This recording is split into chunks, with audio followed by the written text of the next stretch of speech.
I am Kabbani, and this is the Lighthouse for today's viewers.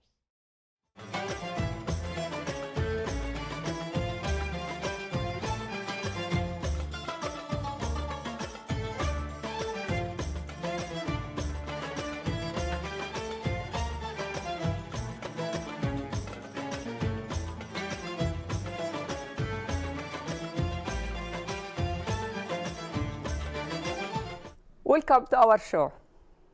Today I have an interesting guest, and he has not one story, not two, not three, multiple stories, but all inspiration, education, and life's experience stories comes to you from Toastmasters again. Why I bring Toastmasters from time to time? As I always mention, when I find a good story, a good speech in Toastmasters where we go, I bring it to you, my viewers, because I feel there is something in it for you, either to learn or to inspire you, or to think again and again how to use Toastmasters for your own benefits, because all goodies comes when we know about other things, other people, what they do in life. My guest, I met him first in Toastmasters, and first thing we done together, when I heard a story, I had heard him talking about Easter in the mosque. And he was explaining to somebody. I got involved. Between me and him, we made it happen, and Easter in the mosque happened last Easter. And it was a great interfaith experience. Second thing we done together, the Oneness Peace Festival. He was involved with the program as me. We worked together and we did a great job. We experienced doing things with other people, learning from other culture, from other spiritual things, and he did a great job. Let me give you a chance to know my guests. Welcome to our show. Thank you. Will you please, Mr. Charles, introduce yourself to our viewers? Well, I'm Charles Grix. I'm a fellow Toastmaster, as Nahad said, in a club called Skill Builders. I've been a Toastmaster actually for over 25 years. Wow. Yeah. In fact, I started in clubs, and then life would happen, as you had stated, and would have to leave Toastmasters for a while, but I always came back because I could tell when I left how you lose that ability to talk. But the important thing I like about Toastmasters is the contacts you make, the people there, because the people in a Toastmaster meeting inspires me every day. So can you introduce the vision behind your speech today, while your experience in life step by step? Sure. Well, we know there's been a lot of talk about the end of the world at 2012. And everybody was there in awe. Well, it may not have ended, but it certainly had a number of endings for my life. It was a year in which a lot of things, we would call tragedies happened. The first was that my youngest brother been troubled with a long time with a disease called Meniere's. And though we tried to get him help and try to help him, he did not feel that he would ever get any better, so he committed suicide. The day he committed suicide was actually my wife and I's anniversary day. So that kind of put a damper on that. And in the same day, my mother had gone into the hospital because she'd had lymphoma, had edema of the lungs, and she was being treated there. And while she was there, she suffered a stroke. And the stroke left her paralyzed and not able to communicate and talk. And when I look back, it was, in a way, kind of a blessing, because she never did know that her youngest son had committed suicide. that precedes that year, but in that year also, I had been working on a project for 15 years. It was a project that I had a partner, we had started 15 years ago, and I had been working on that, and that project in a way ended in that I was no longer involved with it. So 15 years of my work that I put my effort in and focus on, I was no longer a part of. And I can tell you, at the end of 2012, I was feeling lost. I just lost my purpose about what I was doing for work. I'd lost my youngest brother, and I'd lost my mother. And I entered 2013 thinking, well, what's this year going to be like? What am I, why am I here? What can I do to make a difference? And that's when I started to look out that I found that the way to heal, because we all go through a healing process, the way to heal I found for me was to be of service. We had been on this project here to bring people together. So we were bringing together people of different cultures, different beliefs, and that experience opened up a lot for me. And now I become involved with what I considered another facet of our society that people are forgetting about, and that is a group of youth, foster youth. These are youth that also have lost a mother or father. Wasn't it maybe in the circumstances I had? It happened to be in many of these cases, the parent they were removed from the home because of situations. They were either abused, the parents were drug or alcohol abuse, and so they're put into this foster care. There's an age group there from about 18 to 22. After 18, it used to be under the law that ended. If a foster parent would no longer get any money for them, and they were just put out on the street. Out on the street. Wow. Limited skills, and the statistics aren't very good. For foster children aging out, over 70% of the prisoners in California are youth that had been in foster care. Over 50% of the homeless population are once children that were in foster care. So you can see there's this great debacle or injustice that occurs to these kids. They're not having the skills, they're not having the resources to become and to do something in life. The basic thing, they don't have it. They miss the family.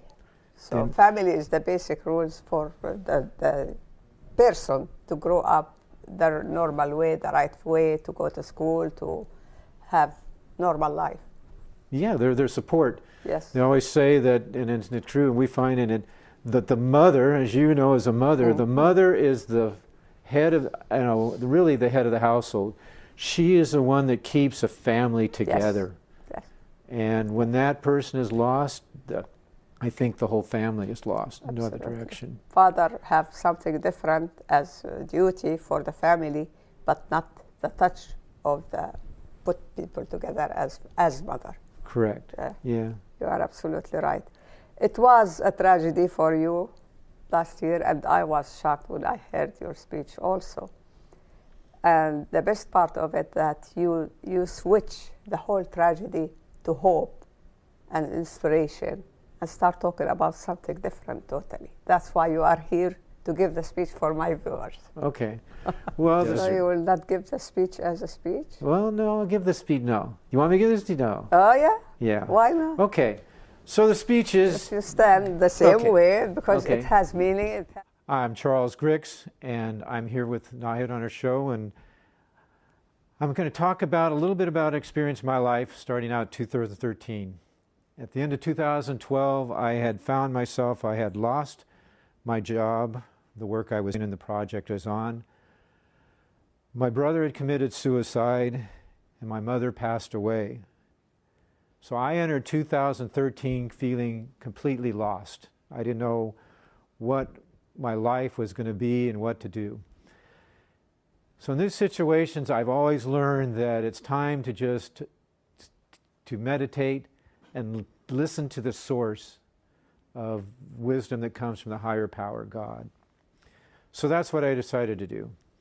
I went into meditation, and I learned in meditation that answers come as just small voices. So I heard this small little voice say, one thing, just one thing. So I came out of it and I was wondering, what's this mean, one thing? And it said, the movie, just one thing. Well, I looked up, there's no movie, just one thing, and then I remembered there was a movie called City Slickers. Starred Billy Crystal and Jack Palance. So I thought, well, maybe this is where my answer is for this year. Maybe this is where I'm going to get what I need to know in 2013. So I rented the movie and I watched it. And in the movie, if you haven't seen it, I recommend you get it. Billy Crystal is this executive, and he was at a point in his life where he was just feeling kind of lost. His work didn't excite him. His wife noticed that he had no enthusiasm or joy for life, and she said, you need to get away. So he and his friends decide to go on a cattle drive, not like a dude ranch, but an actual physical cattle drive. And on this cattle drive, he meets the character Curly, who is played by Jack Palance. And in the movie, Jack Palance, in this one scene, they're out, just he and Jack Palance, and they're there, and one of the cows that had gotten away that were out to bring back to the herd was going to give birth to a cow. And so Jack Palance made Billy Crystal deliver this cow. And it was such an experience for him. And as they're riding back, Jack Palance says, you know what the secret to life is? And Billy Crystal says, no, what's the secret? And Jack Palance says, one thing, just one thing. Billy Crystal says, what, your finger? The finger's the answer? He says, no, there's one thing. He says, well, what is this one thing? He says, well, that's what you have to find out, because everybody has the one thing that gives meaning to their life. And when I thought about that one thing, what was the one thing that meant meaning in my life? So I went in, and when the word came back was connection. Mother Teresa has a saying that the greatest disease in the world is that everybody acts as if everybody is a nobody. So I thought about that. You know what? What can I do then? So I started to do some reading, and I came across the story of Og Mandino. If you don't know Og Mandino, he's a prolific author, wrote the book, The Greatest Seeker in the World, The Greatest Salesman. Now, Og Mandino, if you didn't know, was a bombardier during World War II. And during World War II, his pilot was Jimmy Stewart. And Jimmy Stewart actually wrote a photograph and autographed it for Og Mandino. And Og Mandino always carried that with him. But when he got out of the service, Og Mandino decided to go into selling insurance. Well, while he was selling insurance, he was out on the road a lot alone, away from his family. And what happened was he became an alcoholic. And when he came back, his wife had left him and his son had left him, and he was feeling alone. And he had actually contemplated suicide at that point. But instead, he went to the library and he found some books. He read these books all about self-improvement, about how you can improve your life. And out of that, he became one of the most prolific, well-known writers in the area of self-improvement. But what he was really known for was that he was the most compassionate person. Everybody that met Og Mandino felt like he was just there for them. And so he was asked, well, how did you learn to become so compassionate? He said, what I do is everybody I meet, I treat them as if I know they will be dead by midnight. And I treat them with all the understanding and all the love and all the compassion I have for them at that moment, with no expectation of anything in return. And so I decided, that's what I'm going to do. I'm going to go connect with people and be like Og Mandino. That's one of the reasons I joined Toastmasters. Most people come to Toastmasters and think they join Toastmasters to become better speakers. But why do we want to be better speakers? Because we want to connect. We want to visually, audibly connect with somebody. And that's when we connect that way, we feel better, and so does that other person. So now my goal isn't to go into life, is to connect with people, to share a message of hope and inspiration for them. And one of the groups I want to do this for is these foster youth, because they're like me. They're in a point where they're lost. They have lost their family, and many of them now are at a situation where they don't know what they're going to do with their life because they don't have the skills. So I'm also going to say that the way I'm going to be compassionate, the way that we should look at life is the way that Helen Keller stated. Helen Keller says, I'm only one, but I am one. I can't do everything, but I can do something. And if I can do something, then that's what I must do. So I must do, like you, anything you can do to connect with your fellow man and help those young lives out there that are feeling lost. So go out there, be a somebody to everybody, and treat everybody you meet as if this could be their last day on earth. Thank you. Thank you. Thank you very much. Thank you. You're watching The Lighthouse for today's viewers, brought to you by oneworldforyou.org.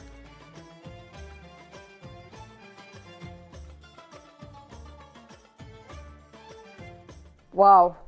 I guess the speech has a lot of meanings, and we would like to let Mr. Charles explain how he came out from the darkness, from the sadness, to have a hope and find his way to live better tomorrow and do better for the whole at once. What kind of guidance comes to your life as a family after this all incidents with you as one in the family? You, your wife, your family, your... Well, you know, you have the tragedy. My mother passed away, and then we have the brother, and they kind of already had their life, and I had our life. So you kind of resume a normal life. So my wife and I are very involved in charitable work. Mm-hmm. My wife helps other nonprofits earn money, because one of the biggest things we're seeing with nonprofits is their funding is being cut. So they're looking for creative ways to keep, because there's so many organizations that do unbelievable, fantastic work out there. I'm working with 3 organizations right now that are making a difference, and my focus is youth, because they are our future. They're 100% of our future. So working with a group called Healthy Kids Concepts, which is teaching kids about becoming healthy eating. Because if things don't change, this generation of children will not live as long as their parents. You've already heard about the obesity problem among youth. And it's not only that we're damaging our youth, but it has a significant cost to society. If we have to treat these as they become ill with these long-term illnesses, we'll be treating them with these degenerative diseases that happen with most people: cancer, diabetes, heart disease. The other organization I'm working with is one we talk about is the I Am Peace. And I Am Peace is establishing peace clubs in high schools so that we can teach the youth about how to interact each other in a peaceful manner. In a lot of schools, there's, because of different cultures or different gangs and stuff like this, there's tension and there's anxiety. And we've shown that if you put these peace clubs in there, that we can bring together students of different cultures, and they can understand that they're really one, and so we can end that.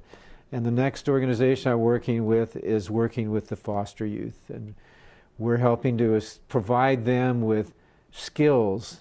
And there's a lot of skills they can learn. They can learn financial skills, but the big skill we want to do is what Og Mandino was, the mindset skill. that the mindset is that they can be anything. And we're putting on an event called Beating the Odds, where we're having 5 speakers that have demonstrated this. Here in Sacramento, there's one of the speakers is Dr. Claire Pomeroy. Dr. Pomeroy at 14 was physically abused by her father. The last step came when he knocked her down the stairs, and so she left home at 14 and was basically homeless. But went into the foster care system, and she has a very powerful story. Well, we know what happened. And she finally found somebody that one person that took an interest in her, happened to be a doctor, and the doctor changed her life, and now she is just, her life just flourished. If you don't know, she's the CEO of UC Davis Health System.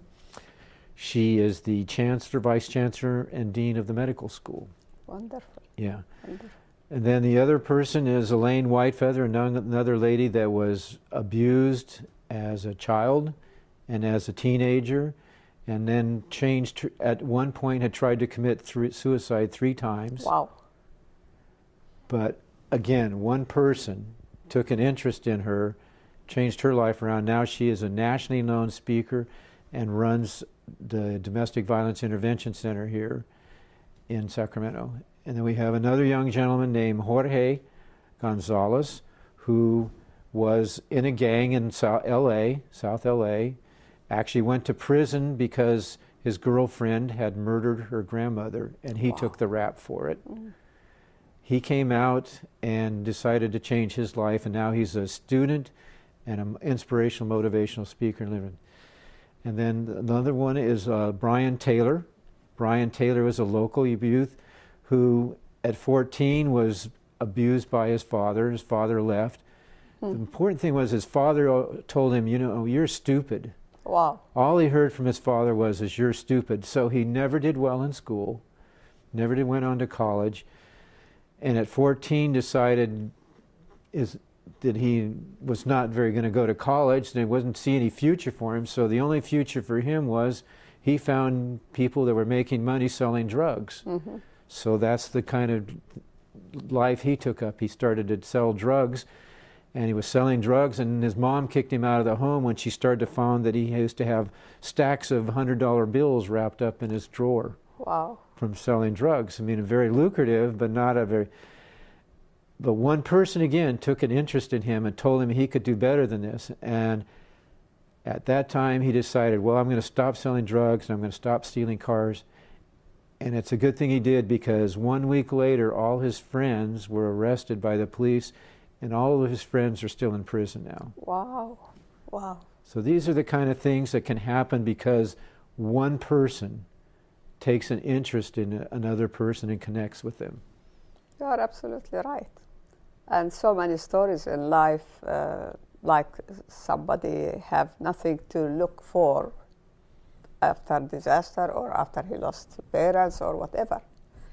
And struggle for a long time until somebody else stop by and, as you mentioned, have interest in that person, talking to him, touch his heart, his story touched his heart, and from that point he took hand, grab his hand and go with him, change the life.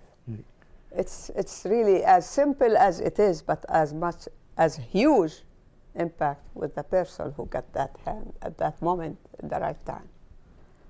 Absolutely, and that's what this is event about. Is this event is going to show the kids that, that right now what they're going through, that other people have gone through similar situations and came out of it, and then we're going to actually have people there and say, call for action and say, you know what, we're going to have a youth as well as adults there and have them a chance to connect and say, you have a chance as an adult to see what help these kids here, because they're our future. Absolutely. Since the minute the person feels that his life starts from that point with that help, in his mind, he will look forward to help another person the way he got help.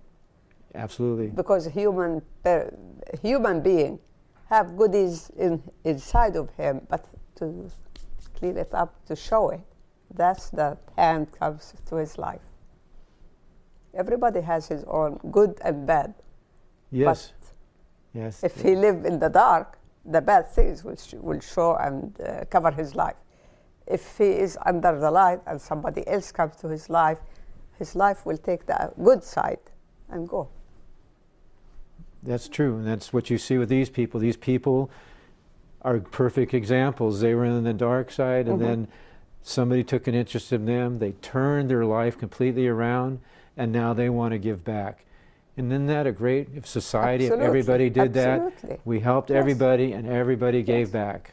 Absolutely. That's the natural thing in human being, but to find that point and to talk about it and let people see it as something value in him or her, to think positive and give it away, do something for others. This is the turning point. This is the things we have to work for on that. Just because maybe I have something, I can do something, but I don't feel it. When you talk to me about subject and something you've done, my feeling, my thinking, okay, maybe I can do, maybe I talk to myself, then the thing in me start to grow up awake because it's inside, but asleep. And with your connection, as you mentioned, my things inside of me will be much awake and live, and I start talking the same way and do the same way. Copy you. From positive thinking you gave me and positive connection and feeling you gave me, things in me, it is there, but I don't feel it. I didn't feel it before. Right. With your positive feeling, you make the things alive in the other person, and the other person will go. Well, I think all of it, I think, used to say, God doesn't make any bad or good people. It's what happens is that they get into life and environment or circumstances, and they get beaten down. And then if you're feeling lost, you don't feel like, and what I think, and what I always think is that it's, most of our trouble, it's just a small group of people, a small segment of the population. It's kind of like disease. Yes. Your whole body is whole, but you get one or two cells that develop a disease. Yes. Just takes one or two cells, and if they're not taken care of, if they're not nurtured, if we don't take the things to look after them, they just grow, and when they grow, they become a whole they become a whole thing, and all of a sudden the whole body becomes sick. Yes. The same thing happens in society. When we don't address the little small things and take care of them, take care of these little, they can grow and they can weaken the whole society. Yes. And that's what we've seen. Yes. And it become more and more the bad things coming from the no family. We lost the touch of family. I'll give you an example. Here in Sacramento County, there's over 4,000 youth in foster care. 4,000 youth. 4,000 youth. Those came from 4,000 families, homes, not there. Right. Not there. Right there. It is really, there is a lot to talk about it in this matter, because we can talk about each bad thing in society, go back to the main issue that there is no home, no family to lead those, to take care of those kids, right, to do better in life. Right. And so, like, I think the Helen Keller quote that I stated about, I'm only one, but I am one. I can't do everything. Yes. But I can do something. Yes. And something is just as small as, connecting with a child, connecting with a youth, just to say, you know what, I care about you. It's what we want to do. Human connection. Human connection. We need it badly. That's the way God created us, and that's the way I think in life in general. That's why I did create one word for love and peace, to connect with each other as families, as human. We have the same rights, the same outlook inside, the same creator, just to be like America, built up from the whole world, from all colors, all religions, all languages, and it names America, like this bouquet of flowers. That's like the bouquet of flowers. That's my symbol for my show. A lot of colors, Flowers, a lot of colors, different aromas, nice looking, but all America. That's America. Right. To me, the way I see it. So that's why I like to connect. I like to open the subject. I like to have that borders down between cultures to understand each other.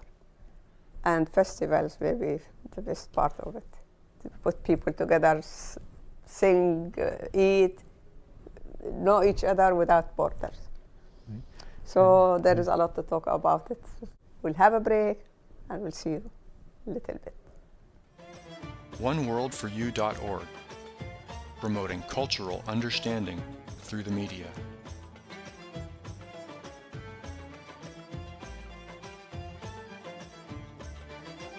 So with the story after story, it caught my attention that you have bracelets.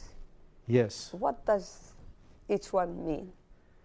Well, they each have got them from different locations. Is this new style for jewelry? Well, you'll see most of the teenagers have one. Yes. Everybody's familiar, of course, with when Lance Armstrong was in the favor of everybody. He had one that said, "Live strong." I think that was one of the very first one I've seen. After of these he is lying, you still have it? No, I don't have that. Okay. I never had one of Lance. But I was given this one by a friend that it says, well, it says, "Who I am makes a difference every day." Which is a reminder to me when we talked about connection, about that being who I am, you never know what difference you're going to make in somebody's life. It can be as simple as a smile. It has a lot of meanings, actually. That means you have to watch yourself to be a good person, to be who you are, to make difference in others. That's true. You can make a good difference or you can make a bad difference. Yes, we don't talk about the bad. Well, we won't talk about the bad. Okay. We'll just talk about the second one here is from the organization I'm in. Is called Pacers for Peace. And those are young gentlemen. And that ties together because who I am, because just being there with these young people, they're an interesting group. They come from different cultures. We talked about cultures. And it's not mean anything because these kids come from cultures where the mother is one culture and the father is another culture, and it's like your bouquet. They're blending together to make these beautiful children. Yes. And we're teaching them is that we can create a world with peace. And actually, as you know, we're probably going to this is going to be created by the young people because they're the people of change. Yes, they're the absolutely. change makers in society. Absolutely. Yeah. Yeah, me and you, our input, as much as it is huge for us, we work hard, but the result will be less than the youth. When they work a little bit hard, they have so many people follow them fast because the youth are more accepting new things and going fast. Right. Yeah. And they're going to be around longer, so they get a longer time to make the change than we do. You know. Yes. Absolutely. And then this last one is one that comes from our church. It says, "Always remember that you are loved beyond measure." Oh, that's good. That's good. And that's the thing important is to know that whatever happens in your life, my circumstances we talked about earlier, that I always knew I was loved by my mom, my dad, my brother. Love is the secret medicine for everything in life. And love have so many meanings, cover all needs in life. So many meanings for love. Yes. And so many ways to express your love for the person, for the purpose, what this person needs. And sometimes just a little tap. Put your hand in the shoulder of somebody, need that little feeling of somebody caring about him will make the difference for that person. Yes. As little as this. Well, one thing I forgot to include when I told my speech earlier that I told you the story about these two identical twins that were born. And this was back in the 1990s. So the two twins were born, and one was very healthy, and one was struggling. And back in those days, they wanted to keep children were premature. They kept them in separate incubators. Well, the one that was kept struggling, the nurse kept trying to hold the baby, would give the baby to the father, but the baby just kept crying, and it was actually the point where it was turning blue, it was losing weight. So this nurse decided, you know what, I'm going to put them together. So she put these two little premature babies, that weighed only about a pound to a pound and a half, and she put them together, and immediately the one that was struggling snuggled up to the other, put its arm around that little baby. From that day forward, that baby's health increased. In fact, they kept them together.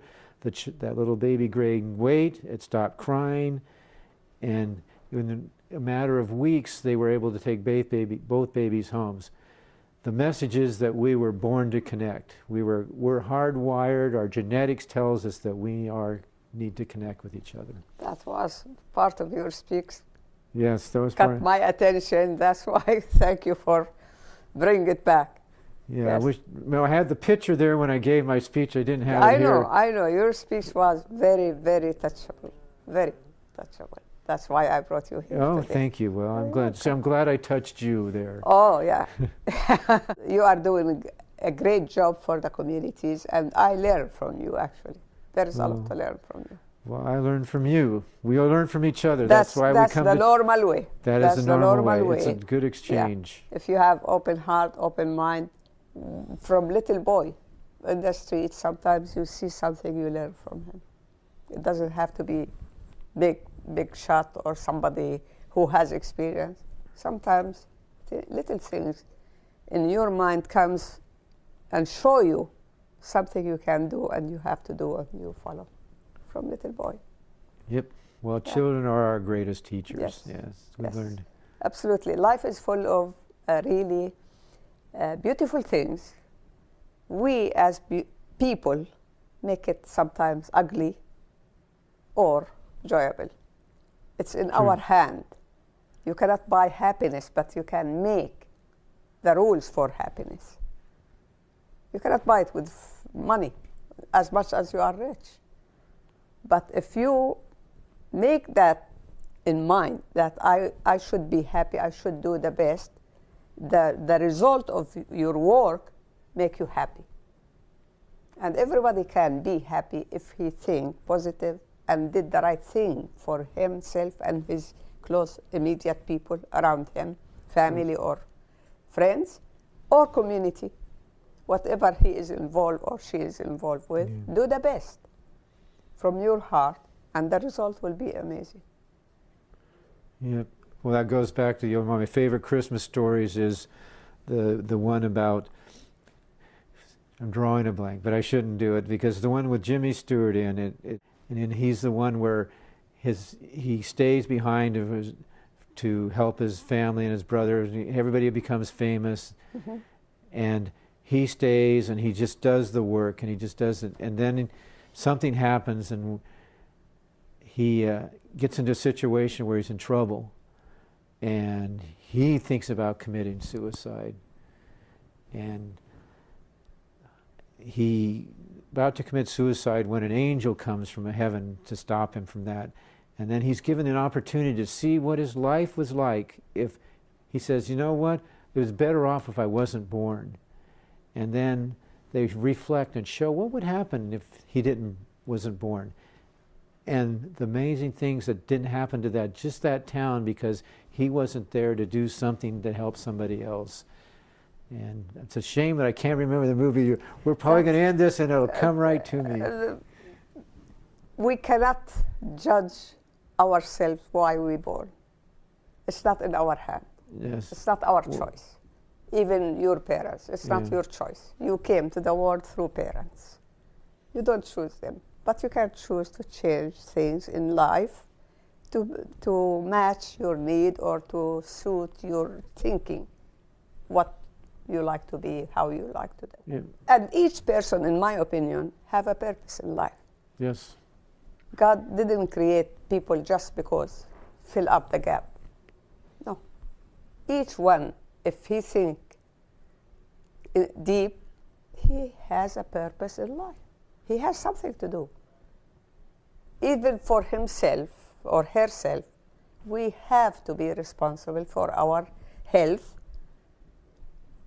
health-wise, education. We have to manage our life, each person. Then you manage what you're supposed to be responsible for, other people. But if you take care of yourself, educate yourself health-wise and things, that means you will become a better person. Better person always, like flowers, give good aroma. Good person in community give good image and good work. People will learn from good person to do better. So if everybody think about why he is alive, what he can do, he will look at the light side, not the dark side. Because we, as I mentioned, we have both. But the way we feed this side or the other will live. But we cannot judge why we are alive. And you cannot kill yourself, commit suicide. It's against God's rules. But sometimes we feel down. We need that touch. We need that connection with other person to cheer up and start again. So that's why, I mean, if we all just said the big message is if we just try to connect with somebody and may not in very small ways, to smile, just a concern, and then in this society, it's always I see that happening, but when people are led astray, they don't, and everybody feels that it's threatening to them to do that. Yes. Our society have a lot of bad things now. We can talk about it for later. But I heard that your wife helping organizations, what she is doing. Yeah. Well, my wife, what she does is that there's most nonprofits work, and I'm involved with them. And a lot of them have seen their funding cut because when economic downturn happens, people are not able to give. A lot of money comes from government grants, and the government's cutting back on that. So what she does is she creates a situation where everybody gets to be a benefit, gets to win. So she has is what's called an internet shopping consultant. And what she does is that she allows a nonprofit to have a shopping portal where their donors can come and shop at a number of different stores online, and online shopping is just becoming large. Now, you'll see that when they do that, the charity gets a royalty check from the company. It doesn't come, they get a royalty check, or it comes from the company because somebody bought a product from their website. But actually, the customer that came in as well, they earn cash back for the purchase they made. And if they refer a friend to shop on the website of the charity gets the donation from them, and that person gets also gets a little royalty from referring the friend as well. So a little fun. Everybody gets a little bit of something on it. That's good. Sharing. Everybody, yeah. sure. No greed, because what it kills this country, the greed, actually. Yes, it does. Yeah, the greed always against God's will, against people. Somebody will get rich, the rest of it, make him rich. Now I remember the movie. Okay. It's a Wonderful Life. That's wonderful. Now I can tell that your memory is good now and you look at the positive side. So I look at the wonderful life that it is, and it is. That's for all a good message for all of us. It's a wonderful life. It is wonderful. So maybe we'll shed some light about the whole communities around us in the last part of the show. So we'll have a break and we'll be back soon.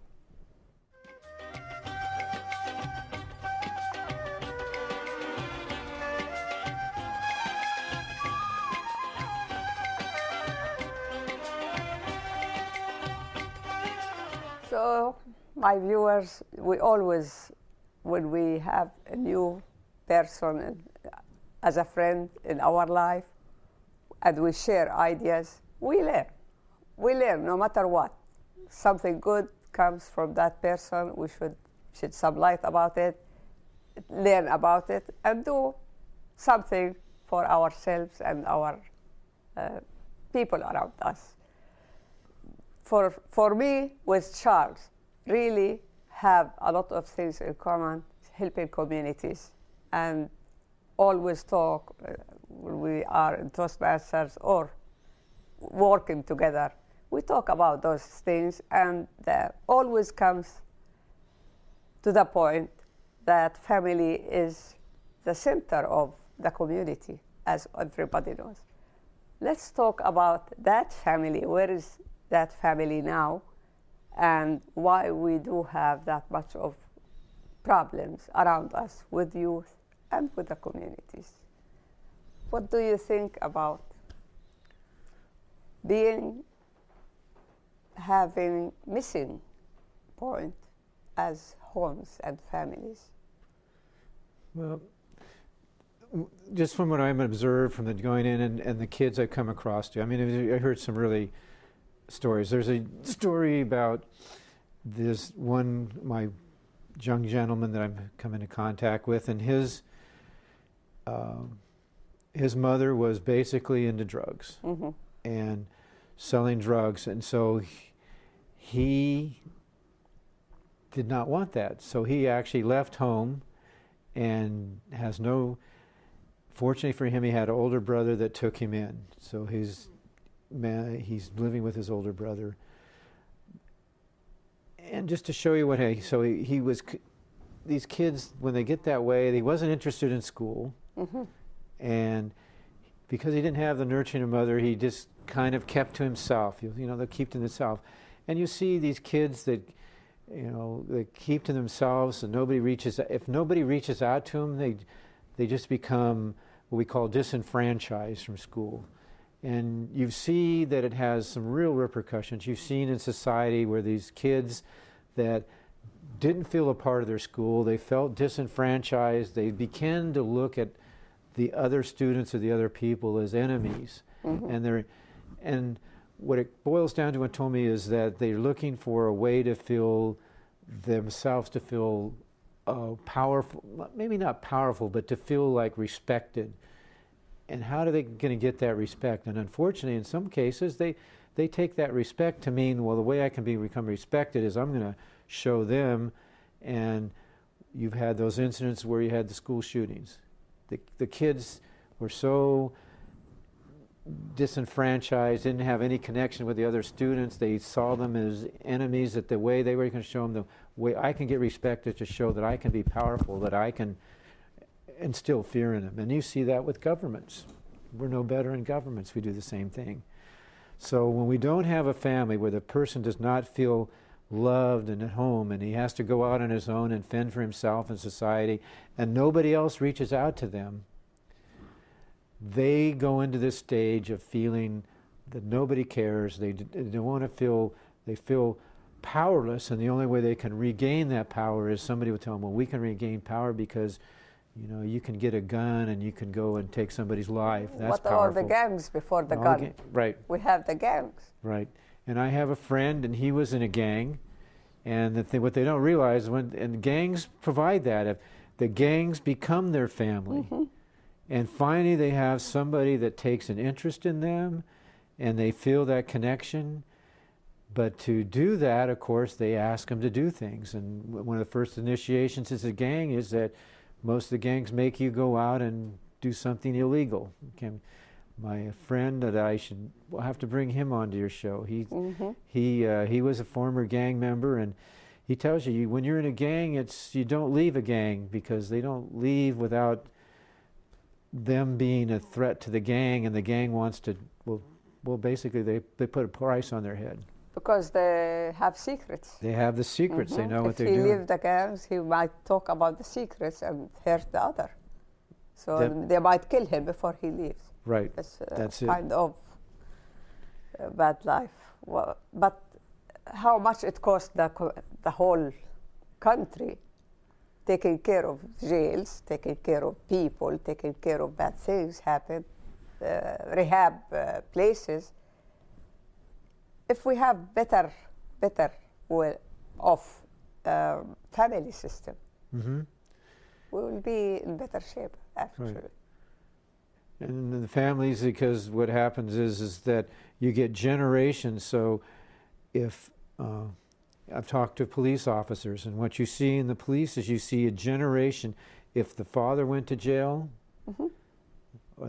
they'll usually find his father went to jail, Absolutely. and then their children end up going to jail. He set because the example for the family. Family. This will be running in the family. What kind of example they took from the father? Right. You are, as a father, you are the leader no matter what. The mother, the same. Mm-hmm.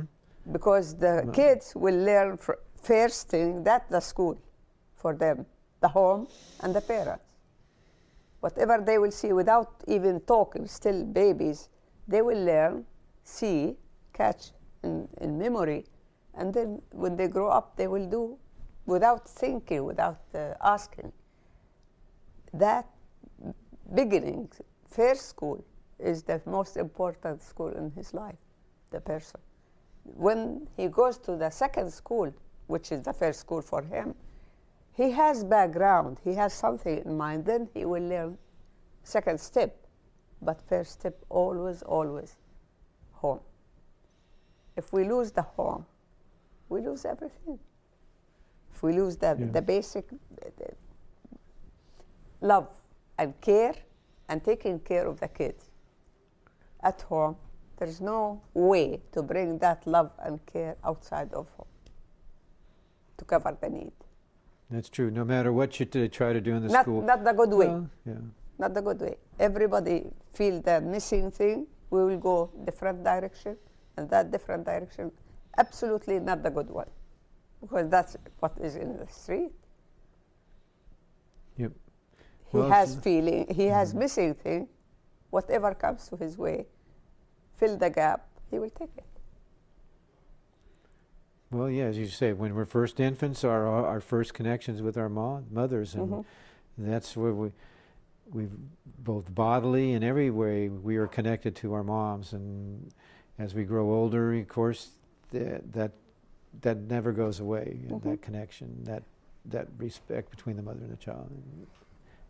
It's really sad to see our communities struggle with the youth because they got wrong direction. Our youth, our future. They are our future. Yes. There is no future without our youth. Yes. You know, and so. But when you see the damage Yes. in the youth, you feel what kind of future I will have for my country, and how much hard work will do to fix up those problems, and how much it costs us financially. And I honestly believe people want to do good, and I think, the people in the society want to do good. So you see, I'm very proud of the United States. The United States does so much for other countries. When another country has a tragedy, Americans come and they donate their money to help other causes.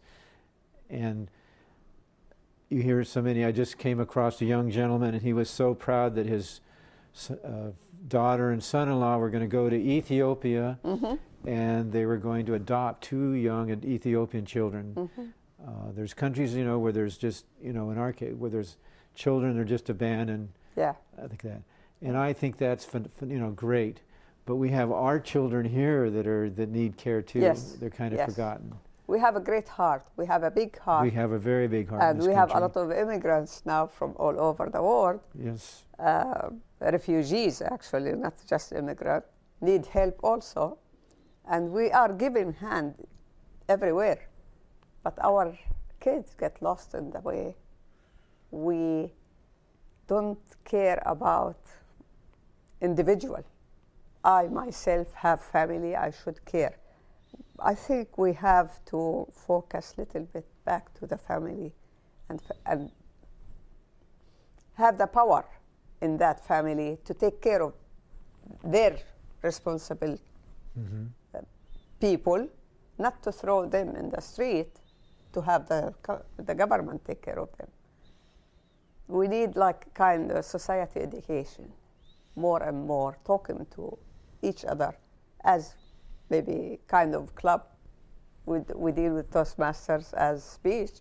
We need kind of society speeches or society connection to let people learn from each other the right way. Even they are simple people, they are not educated at high level or something. The way they see people doing things, they copy it without even talking, not say, do this, do that. When you get involved with groups and things, we learn from each other, especially people have lower level of education, parents and people, and to raise their kids better way, they need some kind of help. Yeah. And there are lots of organizations that help, and it's just there's so many the needs out there, and when I talk to the organizations, the other thing is finding these kids. You know, some of them just don't. They're so damaged, and they're so afraid, and they're so. We like the case, you know, when I say, you know, it's really great at Christmas time. You'll see everybody has this charitable giving, a lot of toys collected for kids in foster care. So for one day, the kids really feel loved, and then it's like the story of their life. Yes, second day is nothing. Second day is nothing. But the other point of like weakness in this system, that we as communities, we have a hard time to have the income as work. Okay, if you are not strong enough financially, you cannot help donate time or money to those organizations, which has become more and more in bad need for your help and my help and other people's help. Financially, people have limited finance to give. Time-wise, people also try to find job and things to have to balance their own life. When you have a lot of organizations basically take care of the most important things for our youth, and you cannot have enough coverage for them, also it becomes weak. They will struggle also, and they need help more and more. So it needs more time to look at the view and think about what we can do. But actually, you are doing great, and all the organizations doing wonderful, and all they need help. And let's hope and focus how to help and how to let our viewers go and ask, reach out and find somehow, give a hand for somebody. At the end of this show, I would like to thank you very much for your coming. Thank you for having me. And your thoughts and your time. And we learned a lot from you today, and I hope my viewers, you got something from this show. There is a lot in it, and I know you, as Mr. Charles, have a good heart, and you can do something for your community. Look around, give a hand for somebody who in bad need for that hand, and make a difference in his life or her life. I will thank you very much for watching. We'll see you next time.